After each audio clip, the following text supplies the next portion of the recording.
안녕하세요. 생존스쿨 생존 가이드 코난입니다. 오늘도 제가 여러분들 비상 식량을 준비할 때 아주 좋은 걸 알려드리도록 할게요.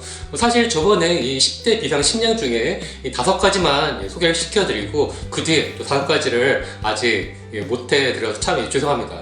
그동안 뭐 이것저것 많이 하다 보니까 그걸 계속 연속으로 이어가기가 너무 쉽지가 않은 것 같아요. 참 기다리시는 분도 있을 것 같은데 죄송하다고 먼저 말씀을 해드리고, 그래서 오늘도 이 나머지 10대 비상 식량이 두 번째 파트에 속하는 건데 먼저 알려드리도록 할게요. 바로 이 꿀입니다. 꿀. 이 꿀은 거의 당분이 주성분으로 되어 있죠. 이 당분 같은 경우는 사람이 생존하는데 또 활동을 하는데 아주 필수적이에요. 그래서 우리가 밥을 안 먹어도 이 설탕이나 이 꿀, 또 잼 같은 당분만 제대로 보충을 하면은 한참 동안 오랫동안 살 수가 있습니다. 그래서 뭐 다트렉스 같은 해외에 있는 많은 비상 식량들이 대부분 당분이 주성분이에요. 그래서 크기는 조그만데 칼로리가 엄청나게 높은 거죠.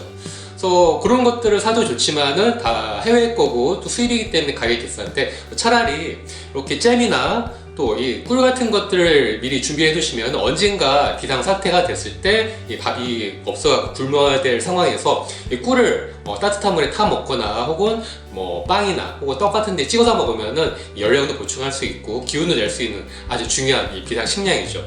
자, 제가 이거를 이제 보여드리도록 할게요. 뭔가 약간 좀 오래돼 보이죠? 예, 맞습니다. 자, 요거 같은 경우는 유통기한이 2011년까지로 돼 있어요. 보통 유통기한이 꿀 같은 경우 2년 정도 되니까 2009년도에 만들어진 거고 벌써 한 11년 정도가 된 꿀이죠. 딱 보면은 이 결정화가 돼 있어 갖고 맨 밑에 여러 가지 좀 약간 하얗게 가라앉은 것들이 보여요. 하지만 꿀 같은 경우는 거의 사실 유통기한이 식품이기 때문에, 공산품이기 때문에 억지로 기입을 하는 거고 실제로 거의 유통기한이 없다고 합니다.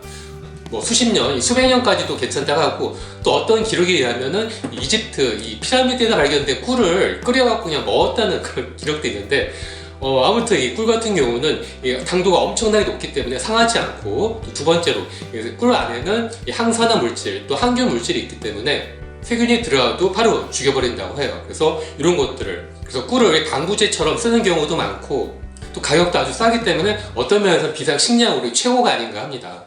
자, 그래서 이번에는 이 11년 된 이 꿀을 제가 개봉을 해갖고 이 상태가 어떤지, 또 뭐 이물질이나 혹은 이상한 것들이 없는지 제가 그걸 확인을 하고 또 직접 먹어보면서 제가 한번 확인을 해보도록 하겠습니다.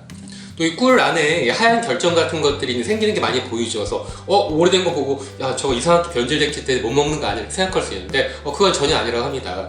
이 하얗게 변질되는 거는 오래 보관을 했을 때 특히 농축이 되었고 생기는 거라 하니까 별 문제 없다고 하고요. 다시 뭐 열을 가하게 되면 다시 녹는다고 합니다. 하지만 꼭 여러분들이 알아둬야 할 게 있습니다. 그건 부작용인데요. 이 꿀에는 보톨리누스균이란 그 약간 약한 식중독 비슷한 균이 있는데, 요게 일반 성인들을 먹으면은 별 큰 문제는 없어요. 하지만은 1살 미만의 아이들이 먹으면은 문제가 될 수가 있습니다.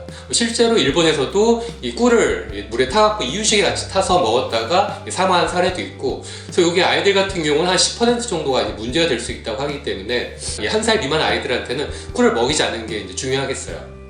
자, 이 꿀이 밑에 아무튼 많이 농축이 돼갖고 결정화가 됐고 가라앉았죠. 하지만 요거는 전혀 이제 문제가 없다고 합니다. 자, 아무튼 요번에 이 꿀을 11년 만에 개봉을 해갖고 한번 제가 직접 맛을 보도록 하겠습니다.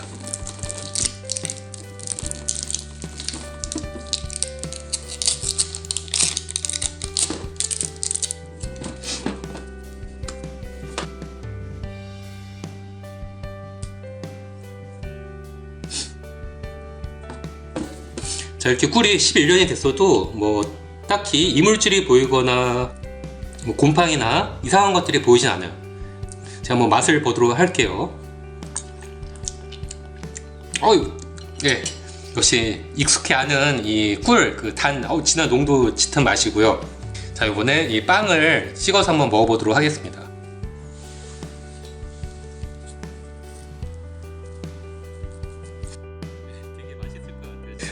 되게 맛있을 것 같습니다.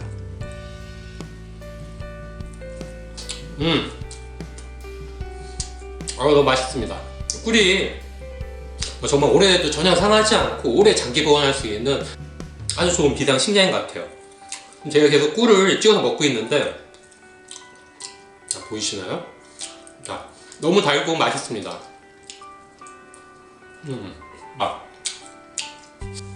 이 비상식량으로 이 쑥개떡과 이 고구마를 했는데요. 그냥 먹으려니까 너무 맛이 없어요. 그래서 이번에 또 이 꿀을 찍어서 먹어보도록 하겠습니다. 네, 이렇게 꿀을 찍어서 먹으면 훨씬 더 맛있겠죠. 네, 한 10배는 더 맛있어졌네요. 자, 영상 잘 재밌게 보셨나요? 자, 이렇게 꿀 같은 경우는 한 통에 요즘 한 7, 8천 원 정도로 싸고 구하기 아주 쉽죠. 하지만 오랫동안 유통기한 제한 없고 우리가 살 수 있는 가장 오래 보관할 수 있는 비상 식량 중에 하나입니다. 또 힘이 떨어지거나 먹을 게 없을 때 꿀만 물에 좀 타갖고 먹거나 떡이나 빵에 찍어 먹으면 바로 당분을 보충할 수 있기 때문에 최고의 비상 식량 중에 하나인 거죠. 그래서 여러분들한테도 꿀 같은 것들을 조금씩 같이 비축을 하셨으면 좋겠다고 얘기를 해드리는 겁니다. 자, 잘 보셨나요? 다음 영상도 재밌고 좋은 정보 알려드릴 테니까 꼭 기다려주시고 봐주세요. 오늘 영상 재밌게 보셨나요? 재밌고 또 좋은 정보다 생각하시면 꼭 좋아요와 구독 버튼 눌러주세요.